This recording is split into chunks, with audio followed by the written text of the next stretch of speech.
10 historic royal crowns from around the world. Thank you to Craftsy for sponsoring this video. The crown, the very symbol of power, wealth, majesty, and royalty. It is a shining signal to the mud-caked peasantry that here is a person who is above them and blessed from above. You can't be a king without the bling. Let's take a closer look at 10 incredible crowns from history. I've selected this list based on their fame, historic importance, beauty, and their fascinating stories, like the power to kill Nazis. They span the globe and history. So let's begin with ancient diadems and work our way to modern, eye-popping crown jewels. Number 1. The Iron Crown of Lombardy is thought to be the oldest European crown still in existence. According to legend, it was commissioned in the early 300s by Saint Helena for her son, Roman Emperor Constantine the Great. It was said that the band inside was made from an iron nail from the true cross of Jesus, though recent testing has proven that it's actually silver. The outer circlet consists of 6 segments of beaten gold, joined together with hinges. It is set with 7 sapphires, 7 garnets, 4 amethysts, and 4 green glass stones. The technology to cut light refracting facets into gemstones did not reach Europe until the 1400s, so these gems were polished and left in their natural shape. The panels are decorated with flowers and crosses, and with enamel fashioned by heating colored glass to liquid and setting it in a design. This highly skilled decorative technique has been popular in Mesopotamia since 300 BCE.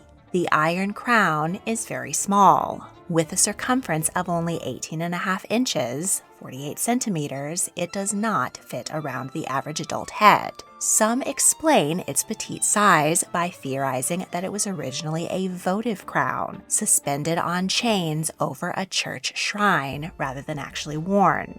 Others suggest 2 panels may have gone missing.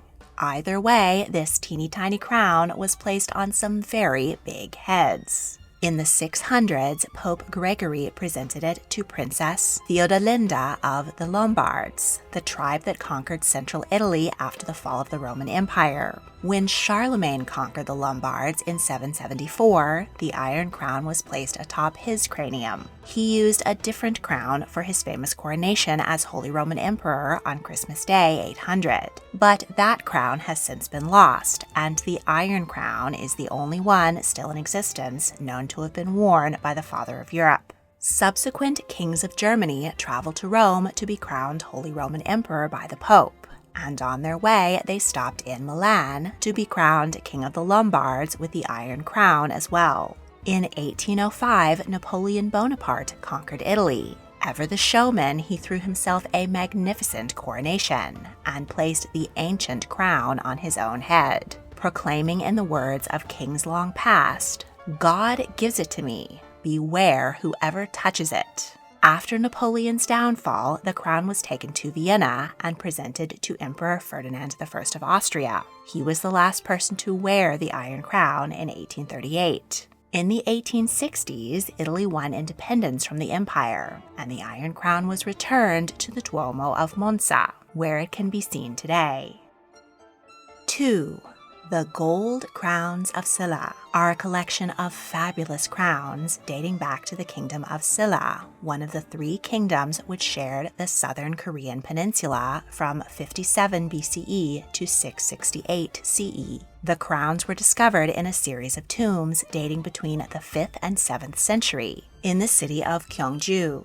The ancient royals of Silla were interred in burial pits dug deep in the earth, sealed with clay and covered with massive river boulders. They were designed to be inaccessible, so grave robbers and invading armies could never plunder their treasures. But 20th century archaeologists managed it. The crowns are made from solid gold, hammered thin. Silla culture took influence from many parts of Asia, and this is evident in the crowns. Above the headband are tall protrusions similar to trees, which may symbolize the world tree, important in Siberian shamanism. The recurring trident symbol is similar to the Chinese character for mountain, and the antler-like protrusions indicate a connection to the reindeer, important in Korean shamanism.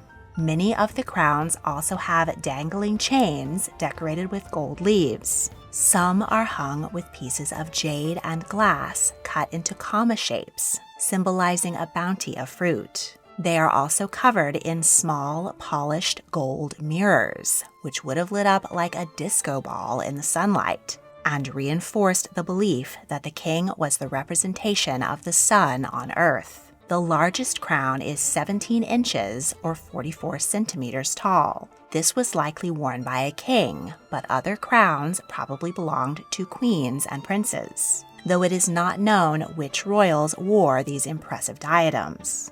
As the crowns are very thin and delicate, they may not have been worn at all, but been made specifically as burial treasures. The Silla crowns can now be seen at the National Museum of Korea and the Gyeongju National Museum. Number 3. The Imperial Crown of the Holy Roman Empire probably dates to the coronation of Otto I in 962. The Carolingian Empire fell apart after Charlemagne's death, but his 4 times great-grandson, Otto I, reunited the German tribes, who elected him King of the Germans and placed this fabulous crown upon his head. The crown is made from 8 plates forged from 22-karat buttery yellow gold. They are joined together by hinges from which the pins can be removed to flatten the crown for easy transportation. The plates alternate 4 which are fully encrusted in gems and 4 that depict enamel scenes from the Bible. Christ in majesty between 2 cherubim beneath the inscription, "By me kings reign." The prophet Isaiah addressing King Hezekiah with a scroll reading, "Behold, I will add 15 years to your life." King Solomon holding a scroll reading, "Fear the Lord and flee from evil." And King David holding a scroll reading, "The renowned king delights in doing justice." The crown has a single arch from front to back and a jeweled cross with an engraving of the crucifixion. Both were added by Emperor Conrad II in the early 1000s. The crown is decorated with 144 pearls and 144 precious stones, including sapphires, emeralds, and amethysts. The artisan cut small holes into the gold behind each polished stone and secured them in place with gold wire, so the colorful stones appear to glow from within. Front and center was once mounted a large, legendary stone called the Orphan, because no one had ever seen its like before. It was said to be the color of wine, penetrated by dazzling white snow. It was probably an opal, but what became of it is not known. The current red velvet cap dates to the 1600s. Before this, the crown was worn with a bishop's mitre to emphasize the holy part of the Holy Roman Emperor.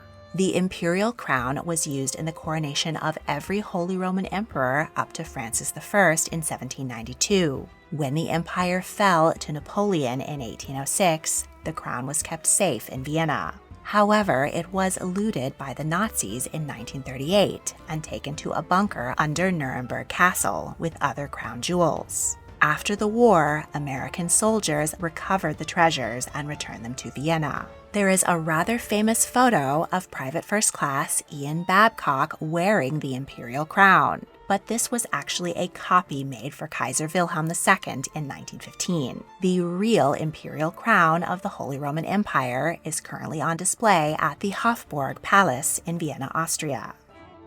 4. The crown of Saint Wenceslas was made in 1346 for Holy Roman Emperor Charles IV for his coronation as King of Bohemia. It was named after Bohemia's patron saint, Wenceslas I, of Christmas Carol fame. He was a duke in his own lifetime, but he became famous as a defender of Christianity during its spread through Europe. and for being assassinated by his own brother. So he was elevated to sainthood and kingship after his death.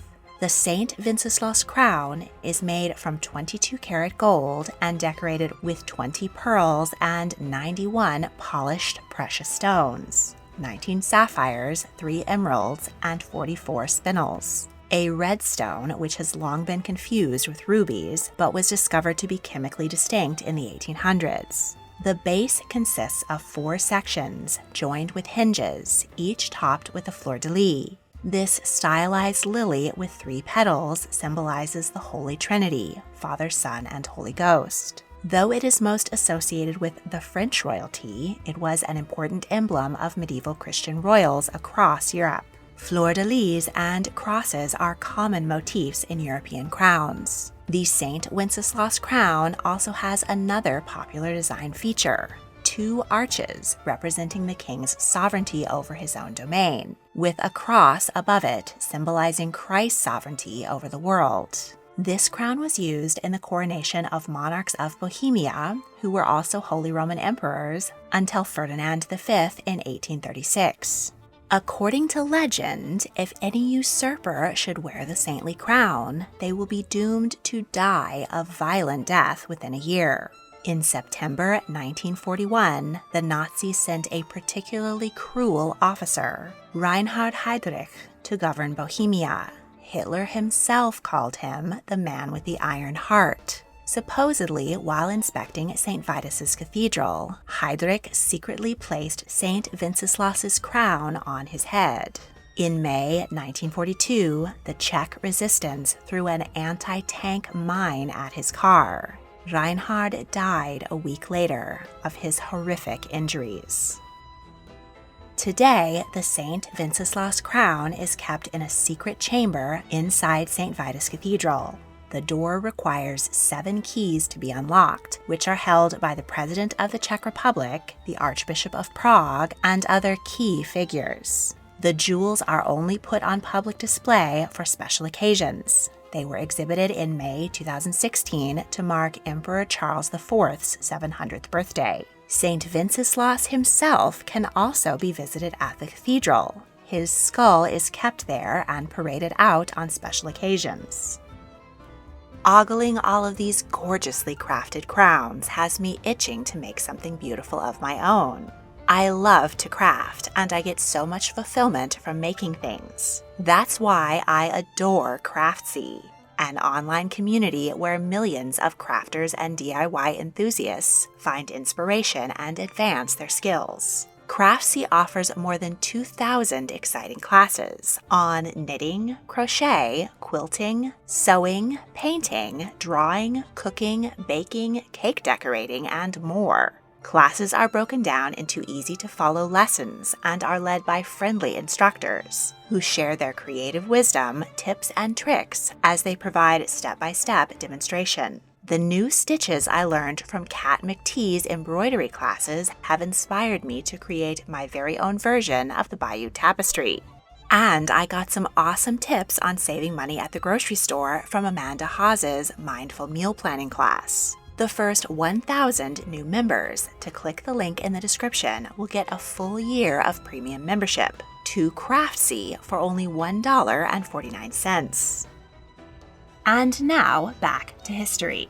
Number 5. The Imperial crown of Russia was made in 1762 for the coronation of Catherine the Great. She was a Polish princess who had just deposed her unpopular husband, Peter III, so she needed a magnificent crown to reinforce her divine right to rule and general fabulousness. Previous Russian Tsars had been crowned with monomok's cap, a Mongolian-style fur-lined crown, but Catherine had a new whopper designed in the shape of a bishop's mitre, 2 wings connected at the base. Like the cap worn under the imperial crown of the Holy Roman Empire, this emphasized the wearer's holiness and had become popular in Eastern Europe. The crown's design also borrowed elements from Western Europe. In the place of fleur-de-lis were 4 palm leaves, Christian symbols of victory and integrity. The hemispheres are complete with open silver metalwork, resembling a basket weave. The arch in the center is made of oak leaves and acorns, a symbol of strength and endurance. 4,936 diamonds are all faceted to shine brilliantly in the light. Talk about a disco ball. The larger diamonds are all over 5 carats, and each hemisphere is bordered with a row of 37 large pure white pearls. Surmounting the crown is the golf ball-sized Minchekhov ruby, which is actually a spinel. The stone is polished rather than cut, and was probably mined in modern-day Tajikistan, though it was purchased by a Russian merchant in China. It is the second largest spinel in the world. We'll see the largest in a bit. The show-stopping spinel is topped with a diamond cross. The imperial crown was used in the coronations of all Russian emperors until Nikolai II in 1896. In 1912, it was restored by Peter Carl Fabergé, who made a replica. In 1917, the revolution toppled the Romanov dynasty, and the crown jewels were seized by the Bolsheviks. Many other symbols of the monarchy's opulence were melted down and sold off, but the imperial crown was preserved. It is now on public display at the Kremlin in Moscow and is estimated to be worth $800 million. Number 6. The Great Crown of Victory has been placed on the heads of kings of Siam and then Thailand since King Rama I in 1782. It has a unique conical shape, modeled after a makuta headdress. It emulates the hair worn in a bun on the top of the head of holy ascetics from Hinduism and Buddhism. These headdresses can be seen in religious iconography, on dancers, and on royalty across Southeast Asia. The Makuta of the kings of Thailand has a spire of over 2 feet tall, signifying his divine authority over his subjects. Its multiple tiers are fashioned from gold and covered in diamonds and intricate gold ornaments. It is also embellished with red, green, and sky blue enamel. At the top of the spire sits the Great Diamond, a large cut diamond from India. The crown also has decorative side pieces which hang over the ears. This impressive headpiece weighs a whopping 7.3 kilograms or 16 pounds. And you thought the British royals whined from headaches after wearing the 5-pound crown of St. Edward. The Great Crown of Victory is thankfully only worn when a new king is crowned. It has to be held in place by a thick cord tied under the chin. Rama X was crowned with it in 2019. The Great Crown of Victory, along with 27 other pieces of royal regalia, are kept at the Grand Palace in Bangkok. Number 7. The Kiani crown of Iran was made in 1796 for the first Qajar Shah, Aga Muhammad Khan. He wanted a crown that would connect him to the ancient Sasanian Shahs and the mythological Kiani Shahs of Persia, a physical manifestation of divine royal glory. The base of the crown is not metal, but made from red velvet, stitched with 1,800 pearls, 1,800 rubies, and 300 emeralds. It stands 32 centimeters or 12.5 inches high. In the center of a diamond-encrusted plume of feathers is an 80-carat emerald. Below that is a 23-carat diamond. The Kiani crown was last used during the coronation of Ahmad Shah Qajar in 1914. He was overthrown in a coup in 1923, and the military officer who took his throne, Raza Shah, had his own crown designed, which was named after his Pahlavi dynasty, though he did put the Kiani crown on display during his coronation. His son, Muhammad Reza Pahlavi, also had a fabulous empress crown made for his wife, Farah, for their joint coronation in 1967. They were overthrown in 1979, and the Iranian monarchy was abolished. These 3 fabulous crowns are now on display at the National Treasury of Iran in Tehran. Number 8. The crown of Napoleon was created for, you guessed it, Napoleon Bonaparte, for his coronation as Emperor of the French in 1804. He called it the crown of Charlemagne. The original was not actually worn by Charlemagne either. It was probably created for his grandson, Charles the Bald, around 843. He got the western portion of the Carolingian Empire and was the progenitor of the French monarchy. His crown was used in the coronations of all French monarchs after. However, this incredible artifact was destroyed during the French Revolution. Napoleon needed a new crown, but he wanted to pass it off as the old one. So he commissioned a mock medieval gold crown for the base and added modern embellishments. Napoleon even paid for a fake study asserting his crown's authenticity and antiquity, which was backdated to before the Reign of Terror. The emperor jazzed up his fake medieval crown with a few 19th century trends. He added 8 half arches, which meet under a golden globe, topped by a cross. The crown was decorated by 32 shell cameos and carved carnelians. Cameos date back to ancient Rome, but along with many other classical revival styles, they were wildly popular at the French imperial court.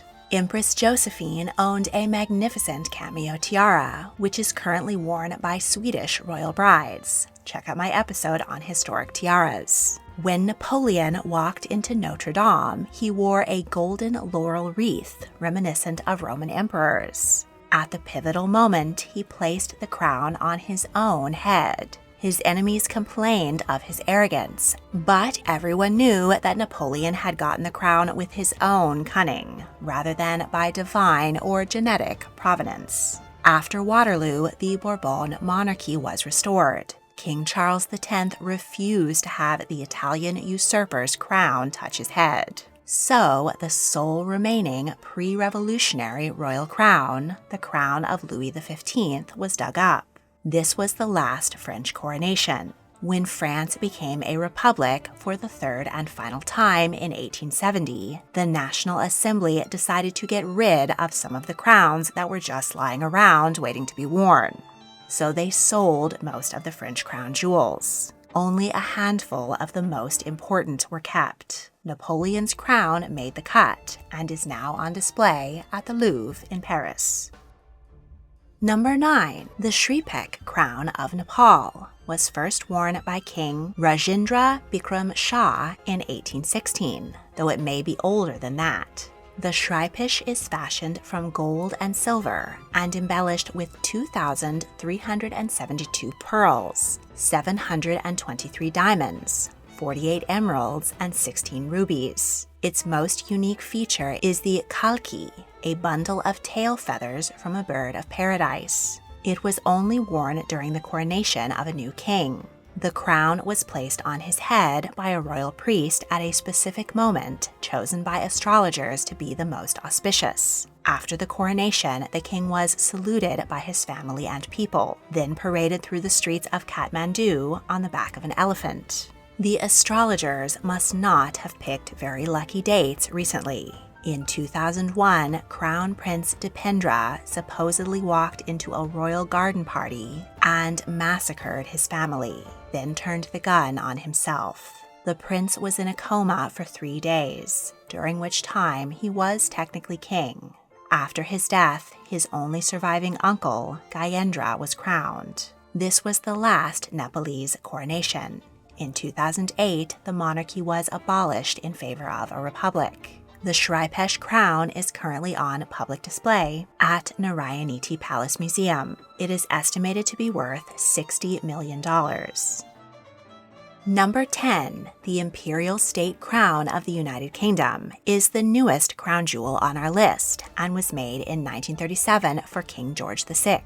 Obviously, the British monarchy is far older than this, but their ancient crowns were all melted down in 1649 when the monarchy was abolished during the Civil War. Charles II ordered a replica of St. Edward's crown, the holy relic which was originally stolen from the tomb of King Edward the Confessor. The 1660 crown still exists and is used exclusively for coronations. At £5, it is very uncomfortable, and it must never leave Westminster Abbey. But for my money, the most interesting and beautiful monarch crown in the UK is the Imperial State Crown. State crowns are meant to be worn often, at least at the annual opening of Parliament and after the coronation, while the new monarch prances around taking pictures and waving from the balcony. So they tend to get worn down and remade over time. The current crown is a replica of the one worn by Queen Victoria. It was dropped at her coronation by the overeager Duke of Argyll and squashed like a pudding.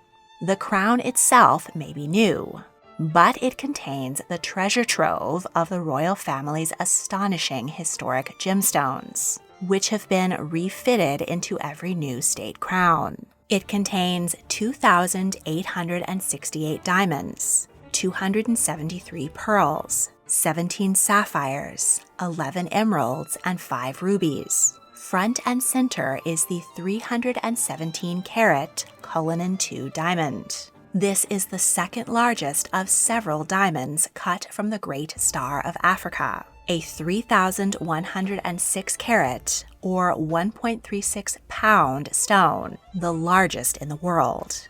It was mined in South Africa in 1905 and was taken to London, but despite overwhelming fascination, no one could afford to buy it. Finally, the Transvaal colony presented the stone to King Edward VII. He sent it to Amsterdam aboard a heavily guarded Royal Naval ship, which was actually a decoy, as the real diamond was carried in the pocket of jeweler Joseph Asher, who took the ferry. Asher studied the diamond for 2 months to determine the best way to cut it. When he struck the first blow, and the Cullinan didn't shatter into tiny shards, he fainted.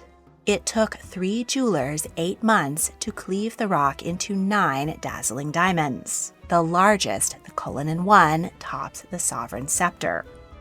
Above the Cullinan II is the 170-carat Black Prince's Ruby. This is actually the largest spinel in the world. In 1367, warrior Edward, Prince of Wales, demanded the massive uncut red gem from Spanish Don Pedro, in thanks for helping him defeat a rival Moor. In 1415, Henry V wore the stone on the front of his helmet at the Battle of Agincourt. The young king had a hole drilled in the top of the stone, into which he stuck a plume of feathers. The damage has since been patched with a smaller ruby.